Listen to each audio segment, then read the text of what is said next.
Hello, good afternoon. It is smack dab in the middle of self-care and self-love month, and I wanted to come on and talk about the big three. I did some pretty extensive research. A couple of hundred people responded to my request for information about what stops them from doing self-care. What stops you from giving yourself self-care? And three things came bubbling right up to the top. Number one was money. Number one was hugely was money. The second one that bubbled up to the top was time. People not feeling like they had enough time to offer themselves self-care. The third thing that came up to the top was guilt, which I thought was really interesting. That in order to give yourself self-care, you have to take it away from somewhere else. Take it away from your partner, take it away from children if you have children, take it away from work if you're working. Somehow, something else is going to go down and you're going to feel bad about it if you give yourself self-care. So I wanted to address those big three because again and again, I continue to ask people, what stops you from giving yourself self-care? And those three things are invariably in people's answer: money, time, guilt. Money, let's talk money. This whole month, what I wanted to spend time on was the idea to reframe self-care because it doesn't have to be a 90-minute massage. It doesn't, that costs however much money a 90-minute massage does, $90, I don't know. It doesn't have to be cut and color. It doesn't have to be something that is super expensive. And what you need to start paying attention, what we all need to start paying attention to, what are the small pearls that you can weave onto the strand of your day that offer you self-care that aren't super expensive? And what comes to the surface? What brings you pleasure? What lights you up? What fills your well? That doesn't cost anything. Make a list. Make a list of things that, if I did this, it would make me feel fuller. And I've been challenging myself to actually not spend any money on self-care this month and just do things for free.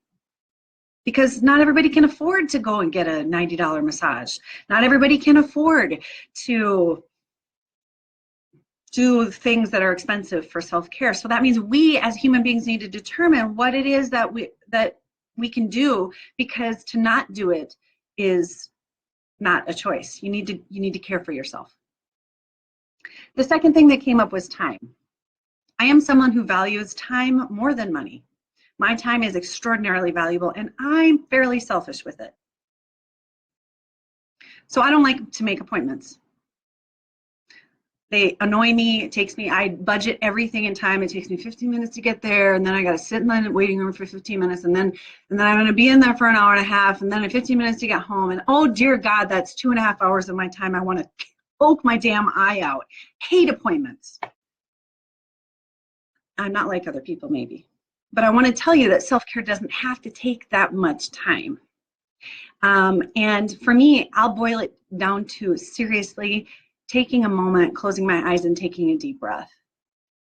Sticking my head out the window and taking a deep breath of cool air, or subarctic zero air if you live here in Minnesota with me. Heating yourself up a cup of tea. So my point is this: self-care doesn't have to take a lot of time. That leads into the third, which bubbles up, which is guilt. First of all, my argument about offering yourself self-care and feeling guilty about it is to remind you what my amazing therapist taught me years and years ago. Guilt is the only learned emotion. We've been taught guilt. So I think it's time to take a look at that feeling. Also, what I notice is that when I'm offering myself self-care, my well is fuller, and I'm able to better mother, better partner, better give to the world in my work, create more. I'm able to do better in my life when I am caring for my beautiful self. So if you start to notice that when you care for yourself, and you're able to give more, so there's no reason to feel guilty about it. Yeah, there's no reason for it. It absolutely doesn't serve you, A, to feel guilt, or B, to notice that you're giving more, you're able to give more and be more present, and so don't feel guilty about it. Don't feel guilty about it. It's self-care. It's worth your time. So those are the big three: money, time, and guilt. And those are my arguments of why it's not that they're not real. I get that they're real, but can you reframe it so that they don't stop you, those reasons don't stop you from finding ways to care for yourself? And if you have more ideas, I'd love to hear them. I hope you're enjoying Self-Care, Self-Love Month. We're giving stuff away every day. Some of it you have to be local for, but not everything. So keep your eye on stuff. Hey, have a really good day. Talk to you later.